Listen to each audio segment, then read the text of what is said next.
Assalamualaikum warahmatullahi wabarakatuh.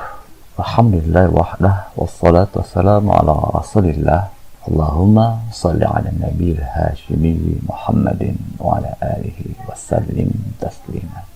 Bapak ibu ikhwan akhwat yang berbahagia, Guru Agung Pengarsa Abah Ahnom Syekh Ahmad Shahibul Wafatajil Arifin di dalam kuliah beliau itu menjelaskan ya Bapak ibu, bahwa zikir itu merupakan alat untuk melatih, mendidik, membina atau mengendalikan ingatan atau pikiran atau batin kita.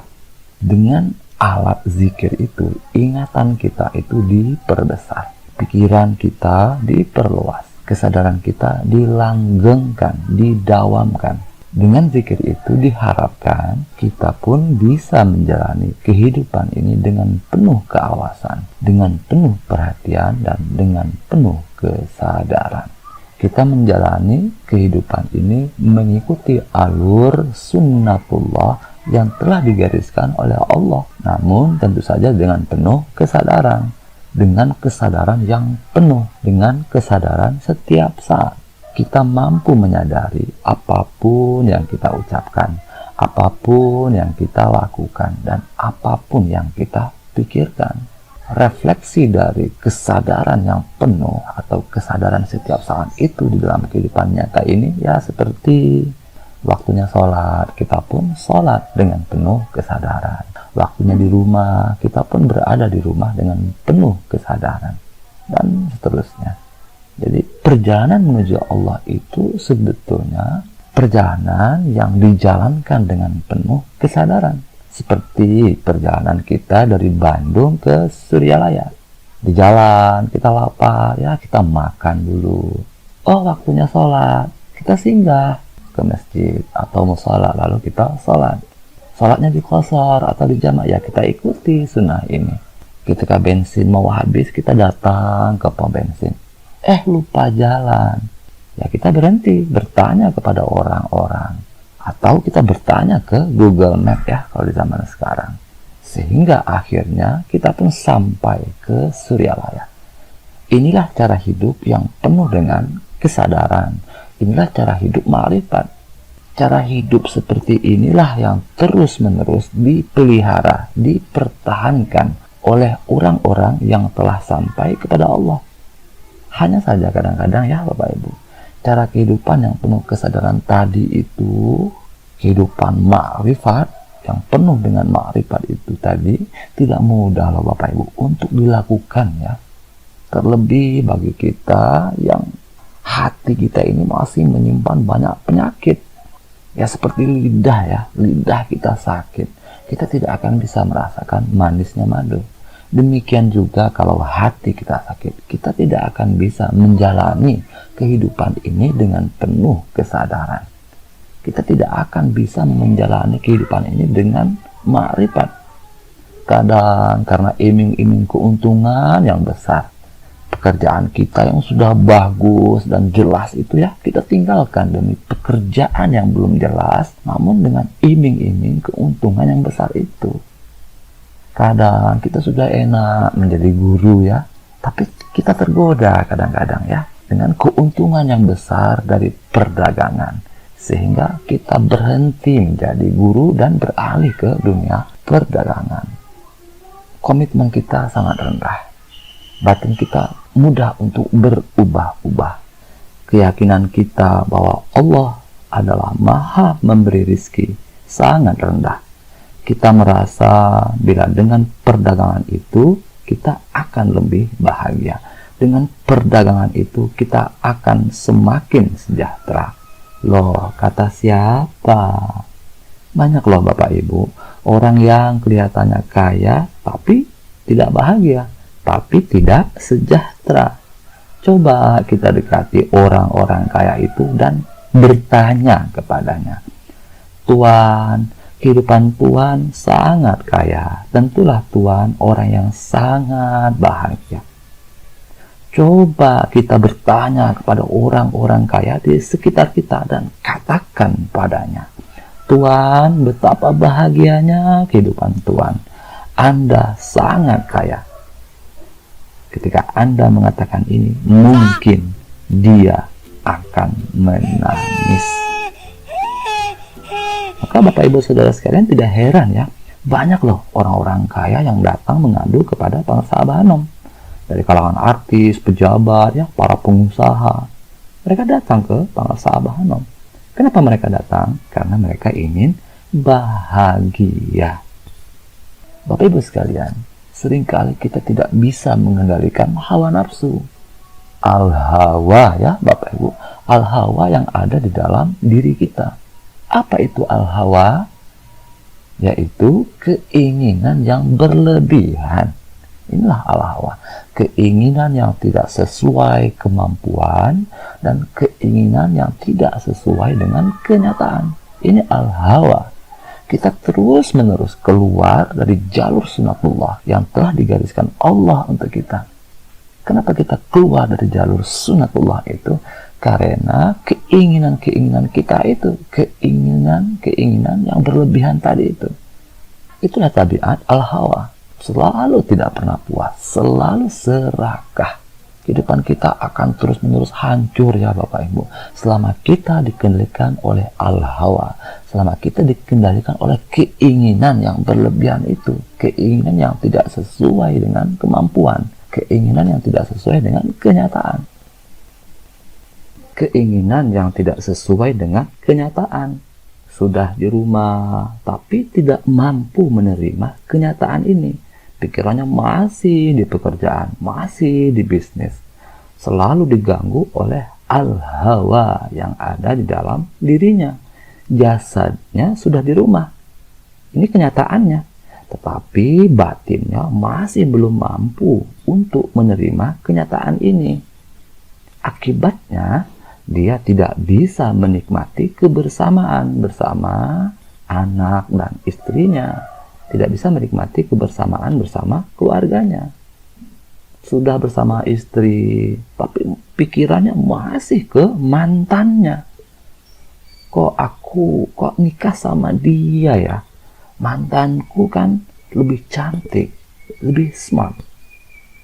Ya sudah, keinginan yang tidak sesuai kenyataan ini akan mengganggu kemesraannya bersama istrinya. Maka nanti dia marah-marah sama istrinya itu. Lalu nanti dia mencari-cari jalan untuk cerai, mencari-cari jalan untuk selingkuh, mencari-cari jalan untuk poligami. Jadi selama kita dikendalikan oleh al-hawa, kita tidak mampu menerima kenyataan. Kita tidak mampu bersyukur dengan apa yang ada pada kita. Maka selama itu pula kehidupan kita akan menderita karenanya. Bapak Ibu sekalian yang berbahagia, karena itu jalan hidup yang menyimpang dari kesadaran ini harus dikembalikan pada jalur sunatullah yang telah digariskannya. Lalu bagaimana caranya? Caranya adalah dengan melatih kesadaran itu. Dengan melatih kesadaran itu melalui alat yang paling direkomendasikan oleh baginda Nabi Muhammad SAW, yaitu zikir kepada Allah. Dalam hal ini zikir jahar ya Bapak Ibu. Jadi dengan zikir itulah kita melatih kesadaran, kita melatih keingatan kita yang tadinya goflah menjadi hudur. Bapak Ibu sekalian yang berbahagia, sesungguhnya di dalam duduk zikir jahar itu terdapat hikmah yang besar bagi kehidupan kita ya Bapak Ibu. Duduk zikir jahar itu merupakan miniatur kehidupan kita yang sesungguhnya. Duduk zikir jahar itu merupakan representasi dari kenyataan kehidupan kita yang sesungguhnya. Oleh karena itu, kenyataan hidup kita ini sesungguhnya merupakan refleksi dari kehidupan zikir jahar. Kenyataan kehidupan kita sekarang ini merupakan pantulan dari kehidupan zikir jahar. Maka jika kita ingin mengetahui bagaimana sih kenyataan hidup kita sehari-hari, bagaimana sih kenyataan kehidupan kita di atas dunia nyata ini, maka kita perhatikan bagaimana keadaan kita ketika kita duduk berzikir jahar itu. Jadi kehidupan zikir jahar itu miniatur dari kehidupan nyata. Kehidupan nyata ini merupakan refleksi dari kehidupan zikir jahar ketika kita duduk zikir jahar itu ya Bapak Ibu. Maka bila setelah sholat jamaah misalnya ya, kita tidak berzikir, kita langsung beranjak keluar masjid. Nah, ini pertanda batin yang goplah, pertanda batin yang gelisah, batin yang pecah, batin yang kacau balau, ingatan yang ngablu, ngacaprak, ngaler ngidul dengan sangat kuat.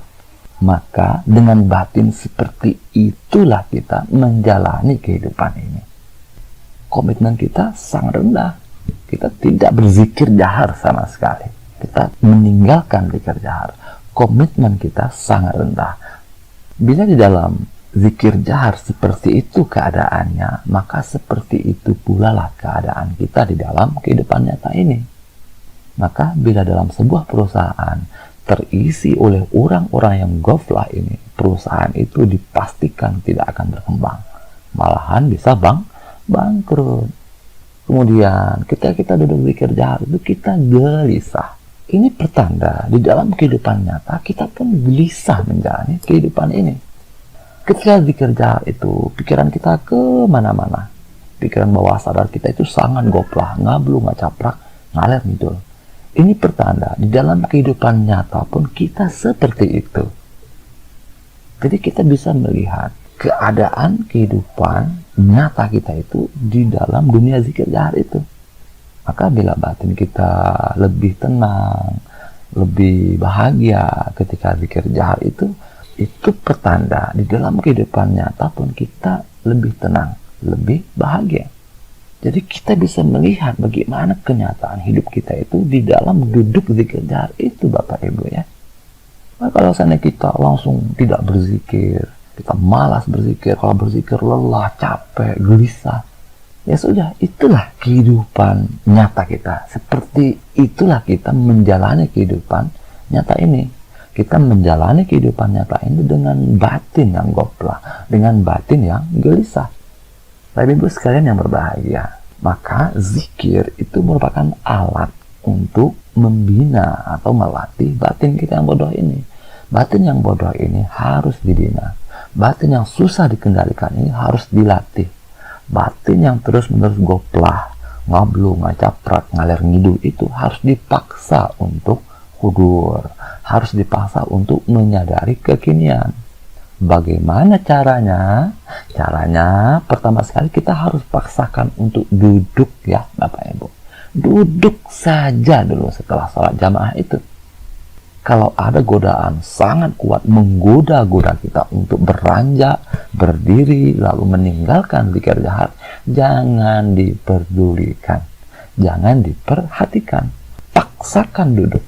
Godaan itu merupakan godaan dari dalam batin kita sendiri, dari dalam batin yang masih penuh dengan sampah-sampah batin yang besar-besar.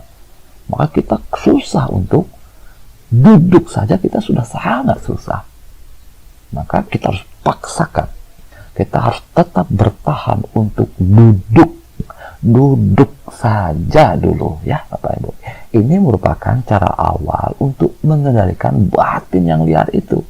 Kalau kita terbawa dengan batin yang ghaflah, tergoda dengan batin yang ghaflah itu, kita berdiri meninggalkan zikir jahar, kita tidak akan mendapatkan perubahan apa-apa. Bahkan batin kita semakin gelisah, batin kita semakin goplah.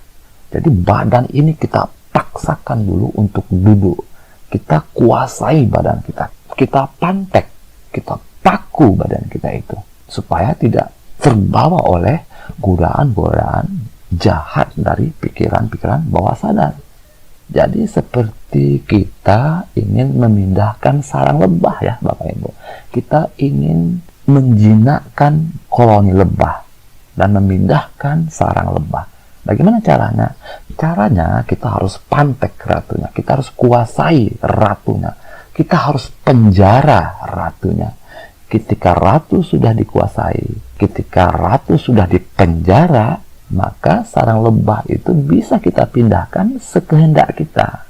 Dan para koloni lebah yang liar-liar itu perlahan tapi pasti akan mengikuti kemanapun ratu berada.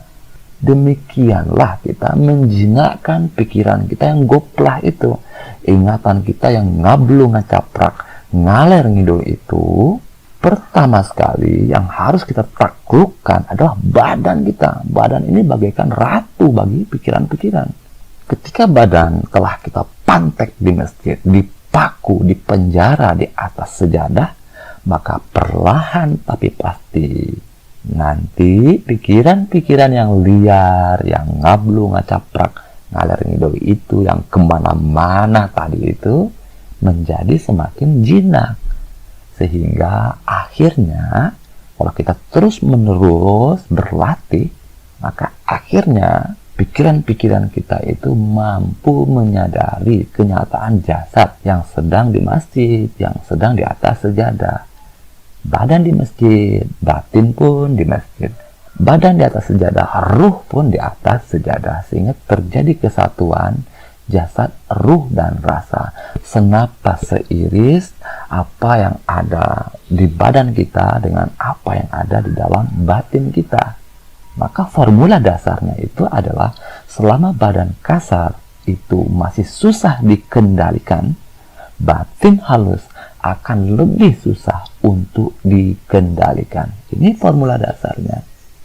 Bapak Ibu sekalian yang berbahagia, maka bila kita langsung beranjak pergi, tidak berzikir, atau mungkin berzikir ya, tapi hanya 3 kali, dan itu pun tanpa sebab-sebab emergensi, maka betapa batin kita itu sangat bodoh ya Bapak Ibu. Betapa batin kita itu penuh dengan goplah, penuh dengan sampah-sampah batin. Bila badan ini saja kita tidak mampu memakunya, kita tidak mampu memenjarakannya, menguasainya, maka sudah bisa dipastikan kita tidak berkesempatan untuk membersihkan batin kita. Kita kehilangan kesempatan untuk merilis memori-memori negatif dari batin kita. Maka dengannya tentu kehidupan kita akan sangat dekat dengan kegelisahan, sangat dekat dengan penderitaan. Dengan kegelisahan dan penderitaan yang terus-menerus bertambah-tambah. Maka Bapak Ibu sekalian, semuanya itu kembali kepada diri kita sendiri ya Bapak Ibu. Bila kita rela dikendalikan terus-menerus oleh sampah-sampah batin kita sendiri, ya silahkan beranjak pergi, ya silahkan meninggalkan zikir jahar. Akan tetapi bila kita sayang sama diri kita, bila kita peduli dengan jeritan batin kita, ya mulailah kita bersihkan batin kita itu dengan zikir. Oh kesusahan, oh berat sekali zikir itu, tidak mudah untuk mengamalkan zikir itu. Ya sudah, paksakan badan dulu untuk duduk saja di atas sejadah. Yang penting badannya jangan pindah. Jadi kita pantek badannya. Minimal kita pantek, kita penjarakan badan kita itu. Dengan cara tetap duduk itu. Duduk saja. Tidak usah beranjak hingga zikir jahar itu selesai. Walaupun nanti ketika duduk itu kita hanya menunduk. Tidak zikir ya. Hanya menunduk lalu tidur duduk. Ini pun sudah sangat cukup ya untuk tahapan awalnya. Maka nanti kalau kita sudah sering seperti itu, nanti juga kita akan semakin mampu mengendalikan badan kita. Nanti juga kita sedikit demi sedikit kita tergerak untuk berzikir jahar itu.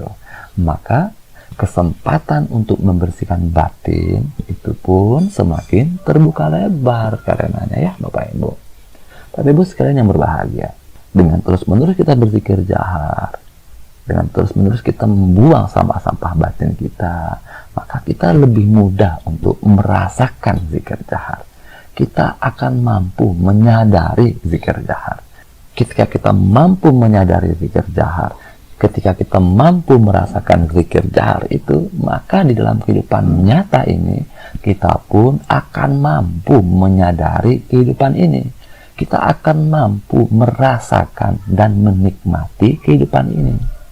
Dengan kemampuan spiritual ini, kehidupan kita benar-benar menjadi kehidupan yang bahagia, zahir dan batin. Baik Bapak Ibu sekalian, itu saja yang dapat kita pelajari pada kesempatan kali ini. Semoga ada hikmahnya, Allahumma salli ala nabil hashimi Muhammadin wa ala alihi wa sallim tasliman. Allahumma salli wa sallim wa barik alaihi. Wassalamualaikum warahmatullahi wabarakatuh.